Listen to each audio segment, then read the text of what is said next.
রক্তলাল carpet, আকাশে উড়তে থাকা জেট বিমানের গর্জন আর শৃঙ্খলিত সৈন্যদের পদচারণা, বেইজিংয়ে এমন দৃশ্য যেন বিশাল নাট্যমঞ্চ। কিন্তু এ প্রদর্শনীর আসল নাটক মাটির উপরে নয়, বরং আকাশ, সমুদ্র আর ভূগর্ভে। বুধবার আয়োজিত ইতিহাসের সবচেয়ে বড় সামরিক কুচকাওয়াজে প্রথমবারের মতো নিজেদের পূর্ণ পারমাণবিক ট্রায়াড দেখালো চীন। এর পাশাপাশি হাজির হলো হাইপারসনিক ক্ষেপণাস্ত্র, সমুদ্র ড্রোন, বিমান প্রতিরক্ষা লেজার, এমনকি কুকুর সদৃশ রোবটও। এক কথায় চীন প্রস্তুত বিশ্বকে চ্যালেঞ্জ জানাতে। বিশ্লেষকদের মতে এটি নিছক কুচকাওয়াজ নয়, বরং যুক্তরাষ্ট্র, ভারত, জাপান থেকে শুরু করে বৈশ্বিক মঞ্চে প্রতিদ্বন্দ্বীদের উদ্দেশ্যে এক ধরনের ভয়ভীতি প্রদর্শন। প্রথমবারের মতো বেইজিং প্রকাশ্যে ঘোষণা দিল তারা এখন পূর্ণ পারমাণবিক ট্রায়াডের মালিক, অর্থাৎ স্থল, সমুদ্র ও আকাশ তিন দিক থেকেই একসঙ্গে হামলা চালাতে সক্ষম।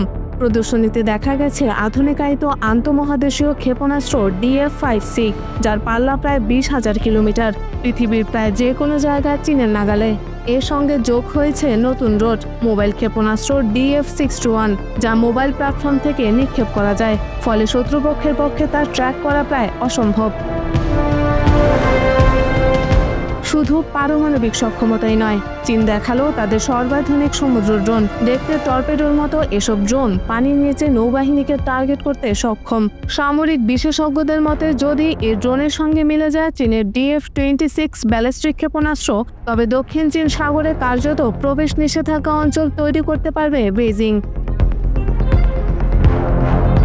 সিঙ্গাপুরের প্রতিরক্ষা বিশ্লেষক জেমস সতর্ক করে বলেন, ক্ষুদ্র ড্রোন আর বড় ক্ষেপণাস্ত্র মিলে এমন ঘেরাটোপ তৈরি করতে পারে যেখানে বাইরের কোনো নৌবাহিনী প্রবেশই করতে পারবে না।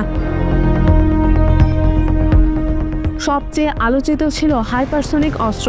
শব্দের গতির চেয়ে 5 গুণ দ্রুত চলতে সক্ষম এইসব ক্ষেপণাস্ত্র প্রচলিত প্রতিরক্ষা ব্যবস্থাকে বিভ্রান্ত করে সহজেই লক্ষ্যভেদ করতে পারে। এছাড়া কুচকাওয়াজে প্রদর্শিত হয় নতুন টাইপ 100 যুদ্ধ ট্যাঙ্ক, যেখানে ড্রোন, বিমান প্রতিরক্ষা ও ইলেকট্রনিক ওয়ারফেয়ারের সমন্বয় ঘটানো হয়েছে। আরও বিস্ময়ের বিষয় ছিল কুকুর সদৃশ রোবট। চলাফেরা, নজরদারি ও রিকনেসান্স মিশনের জন্য এসব রোবট ব্যবহার করা যেতে পারে। অনেকে বলছেন এটি হয়তো অস্ত্র বিক্রির জন্য এক ধরনের প্রদর্শনীয় বটে। সিঙ্গাপুর ভিত্তিক নিরাপত্তা বিশ্লেষক আলেকজান্ডার নীল বলেন, এসব অস্ত্রের পূর্ণ কার্যকারিতা নিয়ে প্রশ্ন থাকলেও বার্তাটি স্পষ্ট, চীন প্রযুক্তি ও সামরিক শক্তিতে দ্রুত অগ্রসর হচ্ছে। প্রতিদ্বন্দ্বী দেশের সামরিক পরিকল্পনাকারীদের জন্য এগুলো বোঝা কঠিন হয়ে পড়বে। প্রদর্শনীর আড়ালে ছিল স্পষ্ট কূটনৈতিক বার্তা। এই মহড়া দিয়ে একই সাথে কয়েকটি মহলকে বার্তা দিয়েছেন চীনের প্রেসিডেন্ট শি জিনপিং। একদিকে শত্রুপক্ষ যুক্তরাষ্ট্র ও তার মিত্রদের উদ্দেশ্যে চীনকে চ্যালেঞ্জ না করার বার্তা দিলেন, অন্যদিকে বন্ধু প্রতিম দেশ রাশিয়া ও উত্তর কোরিয়ার উদ্দেশ্যে চীনের ক্ষমতা উপেক্ষা না করার এই বার্তায় ভারতকেও জোটে টানার আভাস মেলে। চীনের বাজারে এখন সর্বাধুনিক প্রযুক্তিও পাওয়া যায়, এই বার্তাও দিলেন অস্ত্র ক্রেতাদের উদ্দেশ্যে। এসব অস্ত্রের কার্যকারিতা নিয়ে রয়েছে প্রশ্ন। চীন বলছে এই অস্ত্রগুলো পুরোপুরি কার্যকর, তবে তাইপো ভিত্তিক অ্যাসোসিয়েশন অফ স্ট্র্যাটেজিক ফোরসাইটের গবেষক চিএস চুং বলেন, এই অস্ত্রগুলোর অনেকটা হয়তো এখনো পরীক্ষামূলক স্তরে আছে, সীমিত মোতায়েন হয়েছে বা এখনো পূর্ণ উৎপাদনে পৌঁছায়নি। এই কুচকাওয়াজে শুধু প্রচলিত অস্ত্র নয়, প্রদর্শিত হয়েছে মহাকাশ, সাইবার ও তথ্য সহায়তা ইউনিট। অর্থাৎ চীন ভবিষ্যতে যুদ্ধক্ষেত্রে কেবল মিসাইল বা ট্যাঙ্ক নয়, বরং মহাকাশ ভিত্তিক ও ইলেকট্রনিক যুদ্ধেও লড়াইয়ের জন্য প্রস্তুত হচ্ছে। আলেকজান্ডার নীলের মতে পশ্চিমা সেনারা কার্যকারিতায় এগিয়ে থাকতে পারে, কিন্তু চীন দ্রুত সেই ব্যবধান কমাচ্ছে। এটি বিশ্ব রাজনীতির জন্য বড় ইঙ্গিত। বিশ্লেষকরা আরও বলছেন, চীন এই প্রদর্শনীর মাধ্যমে ছোট দেশগুলোকে বোঝাতে চাইছে যে যুক্তরাষ্ট্রের অনিশ্চিত নেতৃত্বের ভেতর তারা এখন শান্তির রক্ষক হিসেবে বিকল্প হয়ে উঠতে পারে। তবে সমালোচকরা এটিকে দেখছেন স্পষ্ট এক ধরনের ভয়ভীতির প্রদর্শন হিসেবে। এসব প্রদর্শন কি চীনের বাস্তব সামরিক সক্ষমতার প্রতিফলন, নাকি এটি এক ধরনের কৌশল যাতে শত্রু ও সম্ভাব্য ক্রেতারা ভয় পায় তা নিয়ে রয়েছে জল্পনা কল্পনা। বেইজিংয়ের বুধবারের প্রদর্শনী স্পষ্ট করে দিল, চীন এখন আর কেবল আঞ্চলিক শক্তি নয়, বরং বৈশ্বিক সামরিক পরাশক্তি হিসেবে নিজেদের প্রতিষ্ঠিত করতে চাইছে। হোয়াইট হাউসের ডাইনিং হলে বসে আছেন মার্কিন প্রেসিডেন্ট ডোনাল্ড ট্রাম্প আর পাকিস্তানের ফিল্ড মার্শাল আসিম মুনির। হাসি মুখে ছবি তুলছেন, টেবিলে সাজানো বিলাসী খাবার আর চারপাশে কূটনৈতিক আভিজাত্য। কিন্তু দৃশ্যটা যতই বন্ধুত্বপূর্ণ মনে হোক, একটা প্রশ্ন জাগে নেটিজেনদের মনে, কেন মার্কিন প্রেসিডেন্টরা সাধারণত পাকিস্তানের জনপ্রিয় রাজনীতিবিদদের এড়িয়ে গিয়ে শক্তিশালী সেনাপ্রধানদের এত পছন্দ করেন? এই প্রশ্নের উত্তর খুঁজতে গেলে আমাদের যেতে হয় ইতিহাসের গভীরে, যেখানে প্রতিটি অধ্যায়ে জড়িয়ে আছে ক্ষমতা, ষড়যন্ত্র, ভূকৌশল আর বন্ধুত্বের নাটক। 1959 সালে পাকিস্তানের সামরিক অভ্যুত্থান ঘটিয়ে ক্ষমতা দখল করেন জেনারেল আইয়ুব খান। তিনি নিজেকে উন্নীত করেন ফিল্ড মার্শাল পদে। সেই সময় তার গর্বের জায়গা ছিল মার্কিন প্রেসিডেন্ট লিন্ডন বি জনসনের সঙ্গে বন্ধুত্ব।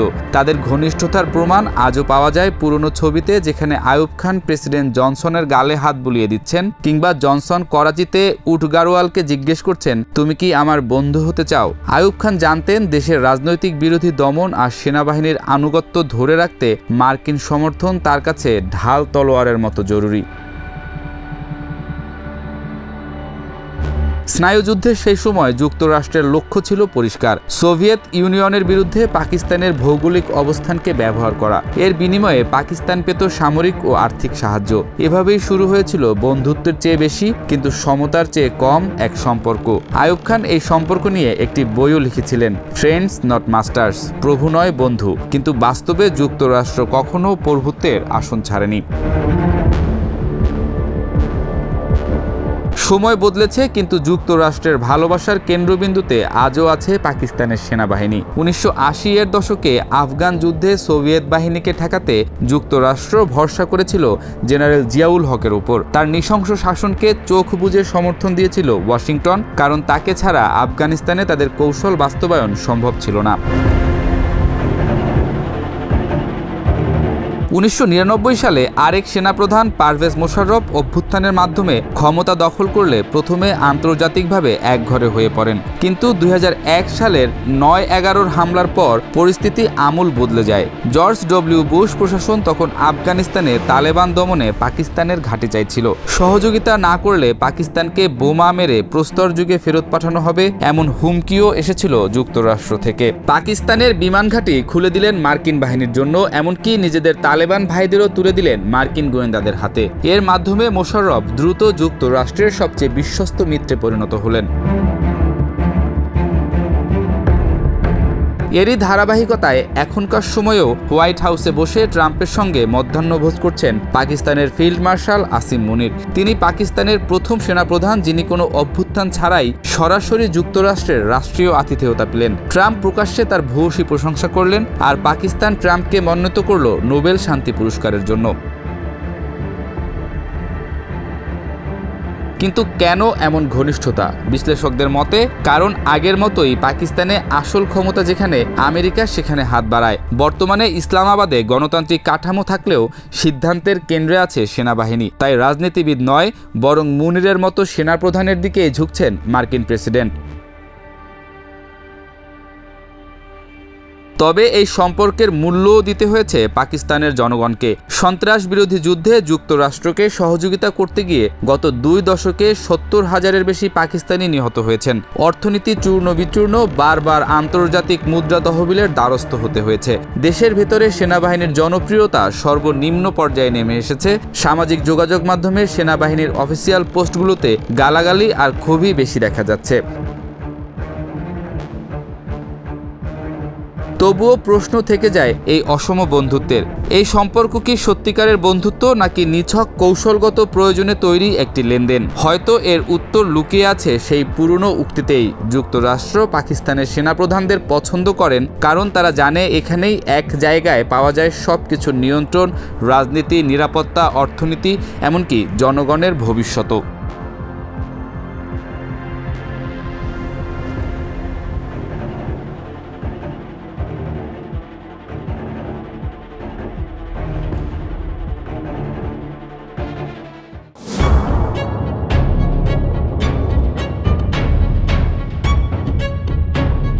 বিশ্বের সবচেয়ে ক্ষমতাধর এক নায়ক, যার হাতে রয়েছে পারমাণবিক অস্ত্রের বোতাম, সেই নেতার মেয়ে হঠাৎ করেই আন্তর্জাতিক আলোচনার কেন্দ্রে। উত্তর কোরিয়ার সর্বোচ্চ নেতা কিম জন উনের মেয়ে কিম জু আয়ে এবার প্রথমবারের মতো বাবার সঙ্গে সরকারি সফরে চীনে গেছেন। আর এতে তীব্র জল্পনা ছড়িয়ে পড়েছে, তিনি কি তবে বাবার প্রকাশ্য উত্তরসূরি?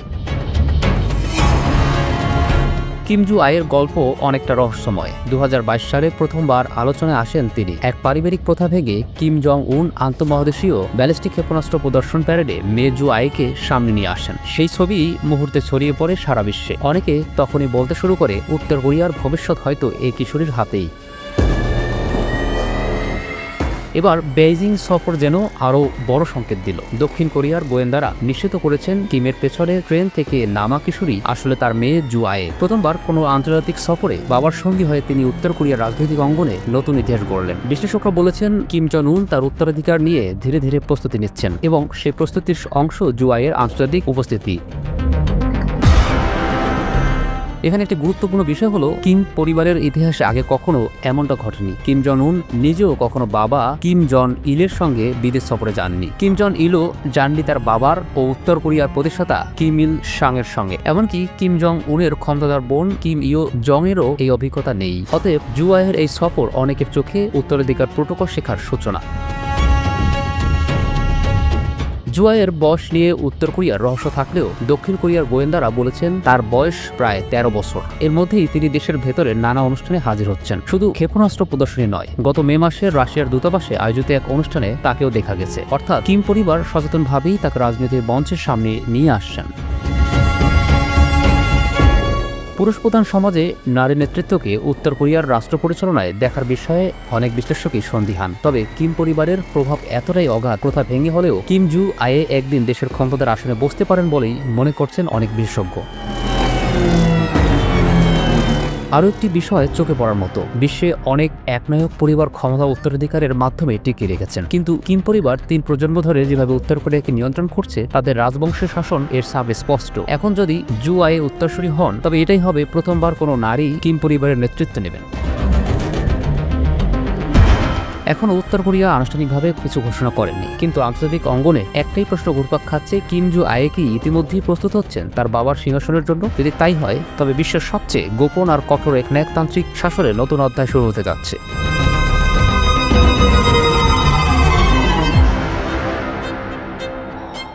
উত্তর কোরিয়ার শক্তিশালী নেতা, যিনি একনায়ক হিসেবে বিশ্বজুড়ে পরিচিত, সেই আলোচিত কিম জন উন বৈঠক করেছেন চীনের প্রেসিডেন্ট শি জিনপিং এর সঙ্গে। আলোচনায় তাদের ইস্পাত কঠিন জোট বাঁধার প্রতিশ্রুতির কথা উঠে আসে। চীনের প্রেসিডেন্ট শি জিনপিং এর সঙ্গে বৈঠকে উত্তর কোরিয়ার নেতা কিম জং উন জানিয়েছেন, চীনের সার্বভৌমত্ব, ভূখণ্ড ও উন্নয়নের স্বার্থ রক্ষায় পিয়ংইয়ং সবসময় পাশে থাকবে। এই বৈঠকটির একদিন আগেই বেইজিংয়ের রুশ প্রেসিডেন্ট ভ্লাদিমির পুতিনের সঙ্গে 3 দেশের নেতারা সম্মিলিত হয়েছিলেন। দ্বিতীয় বিশ্বযুদ্ধে জাপানের বিরুদ্ধে বিজয়ের 80 বছর পূর্তি উপলক্ষে চীনের রাজধানী বেইজিংয়ে একটি বিশাল সামরিক কুচকাওয়াজ অনুষ্ঠিত হয়। এর পরদিন বৃহস্পতিবার কিম জং উন ও শি জিনপিং এর মধ্যে দ্বিপাক্ষিক বৈঠক হয়। সেই অনুষ্ঠানে রুশ প্রেসিডেন্ট ভ্লাদিমির পুতিনও উপস্থিত ছিলেন। পুরো আয়োজন জুড়ে বেইজিং, মস্কো ও পিয়ংইয়ং এর ঘনিষ্ঠ সম্পর্ক আবারও প্রকাশ পায়। শুক্রবার উত্তর কোরিয়ার রাষ্ট্রীয় সংবাদ মাধ্যম Korean central news agency KCNA জানায়, কিম জং উন বৈঠকে বলেন, আন্তর্জাতিক পরিস্থিতি যেভাবেই বদলাক, পিয়ংইয়ং ও বেইজিংয়ের বন্ধুত্বের বন্ধন অটুট থাকবে। তিনি আরও বলেন, উত্তর কোরিয়া সবসময় চীনা কমিউনিস্ট পার্টি ও গণপ্রজাতন্ত্রী চীনের সরকারের সার্বভৌমত্ব, ভৌগোলিক অখণ্ডতা ও জাতীয় উন্নয়ন স্বার্থ রক্ষার প্রচেষ্টাকে সমর্থন করবে। সংবাদ মাধ্যমটি আরও জানায়, প্রেসিডেন্ট শি কিমকে বলেছেন, চীন ও উত্তর কোরিয়া ভালো প্রতিবেশী, ভালো বন্ধু এবং ভালো সহযোদ্ধা। তাদের ভবিষ্যৎ একে অপরের সঙ্গে অঙ্গাঅঙ্গিভাবে জড়িত। তিনি 2 দেশের সম্পর্ক রক্ষা, সুদৃঢ় ও উন্নত করার প্রত্যয়ও ব্যক্ত করেন। বৈঠকের পর কিম জং উন বৃহস্পতিবারই বেইজিং ছাড়েন। এটি ছিল 2023 সালে রাশিয়ায় পুতিনের সঙ্গে সাক্ষাতের পর তার প্রথম বিদেশ সফর। চীনের শীর্ষ নেতা কাইকি ও পররাষ্ট্রমন্ত্রী ওয়াং ই সহ অনেকেই কিমকে বিদায় জানাতে বিমানবন্দরে উপস্থিত ছিলেন। চীনের সামরিক প্রদর্শনীর ফাঁকে শি, কিম ও পুতিন প্রায় 2.5 ঘন্টা বৈঠক করেন। বৈঠকে দীর্ঘমেয়াদী সহযোগিতার পরিকল্পনা নিয়ে আলোচনা হয়। প্যারেডের আগেও কিম ও পুতিন আলাদাভাবে সাক্ষাৎ করেন, যেখানে দুজনেই মস্কো পিয়ংইয়ং সামরিক সম্পর্ক আরও গভীর করার প্রশংসা করেন। এই বৈঠক ঘিরে যুক্তরাষ্ট্রের প্রেসিডেন্ট ডোনাল্ড ট্রাম্প এক বিতর্কিত মন্তব্য করে বলেন, যুক্তরাষ্ট্রের বিরুদ্ধে ষড়যন্ত্র করার সময় পুতিন ও কিমকে আমার শুভেচ্ছা জানাবেন। এই বার্তাটি তিনি নিজের সোশ্যাল প্ল্যাটফর্মে শি জিনপিংকে উদ্দেশ্য করে দেন। তবে ক্রেমলিনের এক উপদেষ্টা এই মন্তব্যকে হাস্যকর বলে উড়িয়ে দেন। বৈঠকের পর পুতিন উত্তর কোরিয়ার প্রতিষ্ঠা দিবসে কিমকে একটি বার্তা পাঠান। সেখানে তিনি ইউক্রেন যুদ্ধ নিয়ে পিয়ংইয়ংয়ের সমর্থনের প্রশংসা করে বলেন, কুচরো অঞ্চল মুক্ত করতে আপনার বাহিনীর বীরত্বপূর্ণ অংশগ্রহণ রাশিয়া উত্তর কোরিয়ার বন্ধুত্ব ও পারস্পরিক সহায়তার প্রতীক। কোরিয়ার রাষ্ট্রীয় সংবাদ মাধ্যম আরও জানায়, কিম বৈঠকে পুতিনকে বলেন, রুশ বাহিনীর পাশে দাঁড়ানো ভ্রাতৃসুলভ দায়িত্ব এবং উত্তর কোরিয়া সম্পূর্ণভাবে রাশিয়ার সামরিক প্রচেষ্টাকে সমর্থন করবে। উল্লেখ্য, উত্তর কোরিয়া বিতর্কিতভাবে রাশিয়ায় হাজার হাজার সেনা পাঠিয়েছে এবং ইউক্রেন যুদ্ধে ব্যবহার উপযোগী গোলাবারুদ ও ক্ষেপণাস্ত্র সরবরাহ করছে।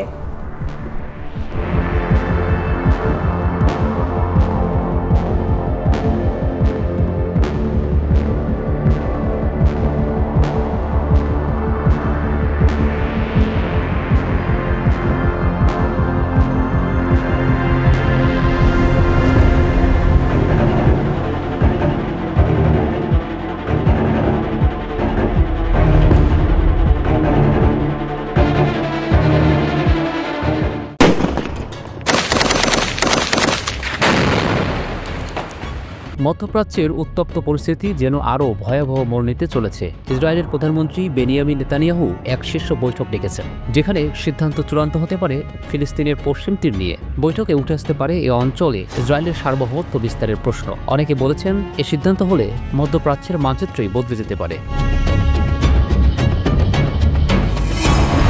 দ্য টাইমস অফ ইসরায়েলের প্রতিবেদনে বলা হয়েছে, নেতানিয়াহু পশ্চিম তীরের কিছু অংশে ইসরায়েলের সার্বভৌমত্ব প্রয়োগের সম্ভাবনা নিয়ে মন্ত্রী ও উপদেষ্টাদের মতামত শুনবেন।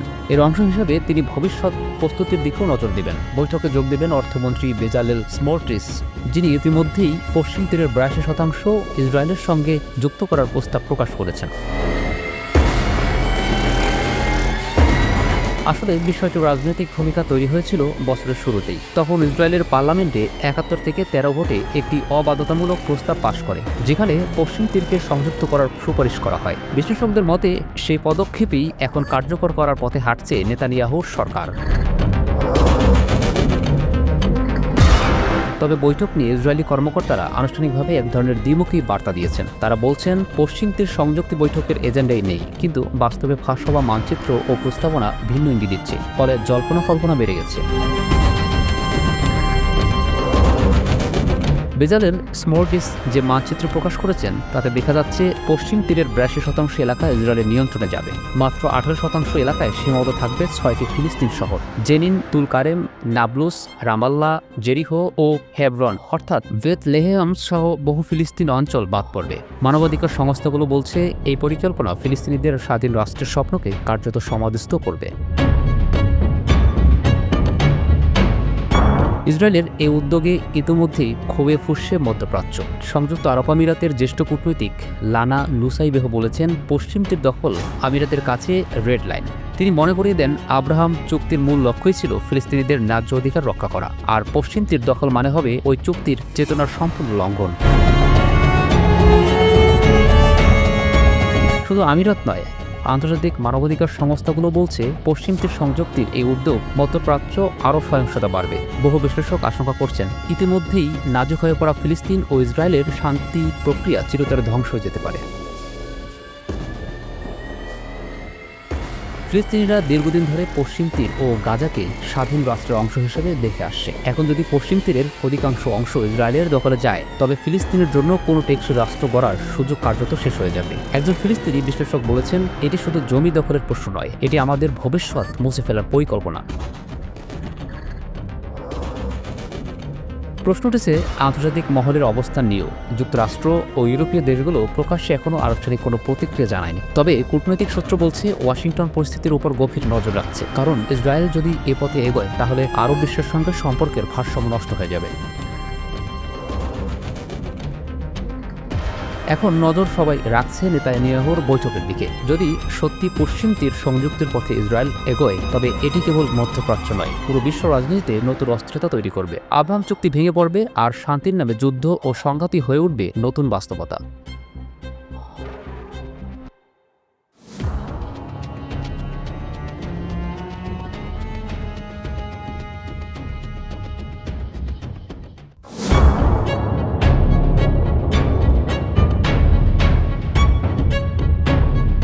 এবার ভারতের বিরুদ্ধে অভিযোগ উঠেছে ইচ্ছাকৃতভাবে বাঁধ থেকে অতিরিক্ত পানি ছেড়ে দিয়ে পাকিস্তানে বন্যা সৃষ্টি করার। তাদের গায়ে এবার জল সন্ত্রাসী তকমাও লেগেছে।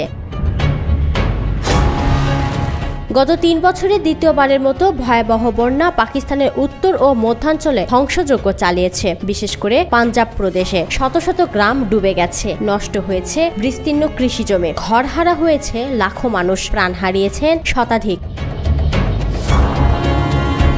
এবছর শুধু পাকিস্তানি নয়, ক্ষতির মুখে পড়েছে খোদ জল সন্ত্রাসী খেতাব পাওয়া পারমাণবিক শক্তিধর দেশ ভারতও। ভারতের হিমাচল প্রদেশ, উত্তরাখণ্ড ও পাঞ্জাব রাজ্যেও অতিবৃষ্টির ফলে নদীর পানি সীমা ছাড়িয়ে গেছে, সৃষ্টি হয়েছে বড় ধরনের বন্যা।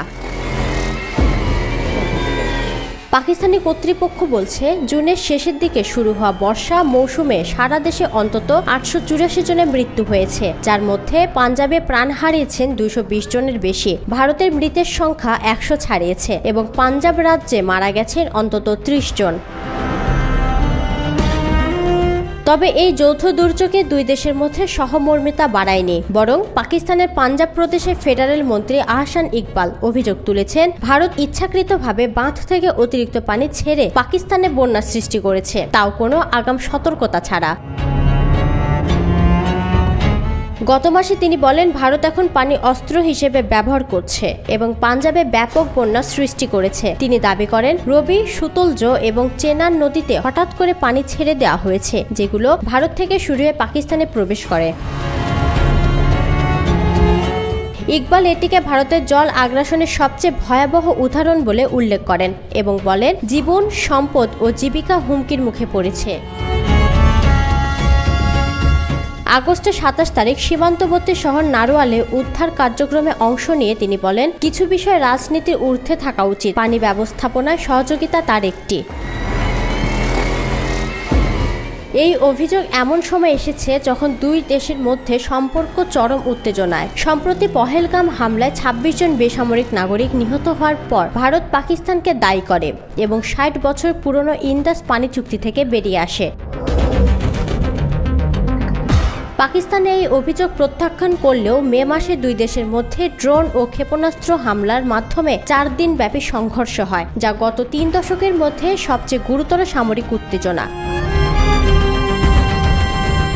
ইন্দাস পানি চুক্তি অনুযায়ী ভারত ও পাকিস্তানকে নিয়মিত পানি প্রবাহের তথ্য আদান প্রদান করতে হতো, কিন্তু ভারত চুক্তি থেকে সরে দাঁড়ানোর শঙ্কা তৈরি হয়েছে ভারত হঠাৎ করে পানি আটকে দিতে পারে বা অতিরিক্ত পানি ছেড়ে দিয়ে পাকিস্তানে বন্যা ঘটাতে পারে। চুক্তি স্থগিত করার পর ভারতের স্বরাষ্ট্রমন্ত্রী অমিত শাহ ঘোষণা দেন, চুক্তি আর কখনোই কার্যকর হবে না। এর পরপরই পাকিস্তানের প্রতিবাদ শুরু হয় এবং ভারতকে জল সন্ত্রাসী বলে অভিহিত করা হয়। তবে ভারতের সরকার এ পর্যন্ত পাকিস্তানে বন্যা সৃষ্টির অভিযোগে আনুষ্ঠানিক কোনো প্রতিক্রিয়া দেননি। তবে ইসলামাবাদে ভারতীয় হাইকমিশন গত 2 সপ্তাহে মানবিক দৃষ্টিকোণ থেকে সম্ভাব্য সীমান্তবর্তী বন্যার বিষয়ে কয়েকটি সতর্কতা দিয়েছেন। জলবায়ু ও পানি বিশেষজ্ঞদের মতে পাকিস্তানের বন্যার জন্য ভারত থেকে পানি ছাড়াকেই মূল কারণ হিসেবে দায়ী করা অতিরিক্ত সরলীকরণ, বরং এই সংকটের গভীরে রয়েছে জলবায়ু পরিবর্তন, পুরনো অবকাঠামো ও দুই দেশের মধ্যে আস্থার ঘাটতি। লন্ডনের কিংস কলেজের ভূগোলবিদ অধ্যাপক দানিশ মুস্তফা বলেন, ভারতের বাঁধ থেকে পানি ছাড়ার সিদ্ধান্ত পাকিস্তানের বন্যার কারণ নয়, ভারতেরই অনেক রাজ্য এই অতিরিক্ত পানির প্রভাব আগে অনুভব করে। তিনি আরও বলেন, ভারতের বড় বাঁধগুলোর পানির অতিরিক্ত প্রবাহ প্রথমে তাদের নিজস্ব ভূখণ্ডে বন্যার আশঙ্কা তৈরি করে, তারপর সেটা পাকিস্তানে গিয়ে পৌঁছায়।